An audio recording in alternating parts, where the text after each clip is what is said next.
oli vahvasti messissä ja tiskillä notkuu jätkiä. Mistä tiimistä on kyse? Ei ainakaan Pursiseurasta. Se on homma Pursiseurasta kyse. Rip Curl is on the house! He ovat täällä siis tänään ja täällä baarissa on varmaan kohta lentävän lähdön. Toivotaan, että surfilautojen turhaan perässä vaan saatte niinku kunnon tuulen. Nimenomaan offshore. Ja jos tästä lähdetään, niin sienimetkään tuli tää idea kehiin, mutta aina vaan, että vaimo poimii niitä punaisia. Mut jokainen päätääkö itse siitä, mitä tuli lopputulokseksi. We rip, we rock, we don't give a shit. Pidä koettaa! Vaimo sieninä lähtöshow käyntiin! Hyvät naiset ja herrat, tässä se tulee!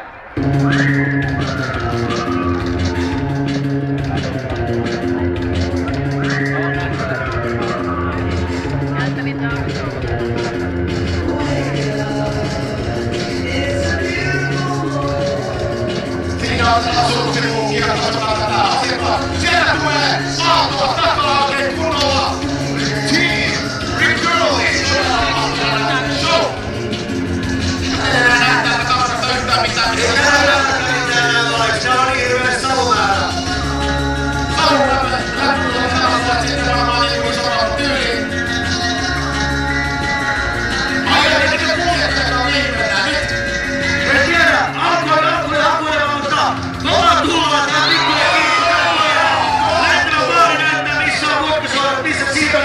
Ei se kaatui! Kuljettaja kunnossa kyllä nousee pystyy siellä. Kyllä kuljettaja kunnossa ottaa sen hajonneen surfilautojen siihen. Kuljettaja kaatuu auton yli, hän tulee alas, hyvä kaikka, hän on kunnossa. Nyt annetaan aikuinen apua kannustusta. Tässä on kilpailuhenkeä. Auto käy kaatuu sinne, hän nostaa auton pystyyn ja tulee alas. Sieltä tulee nyt savuntaa.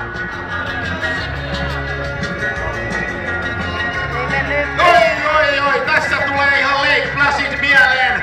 Todella kova urheiluhenki. Hänellä on jarrut mennyt ja menee loppuun asti ja kyllä, todella hienosti.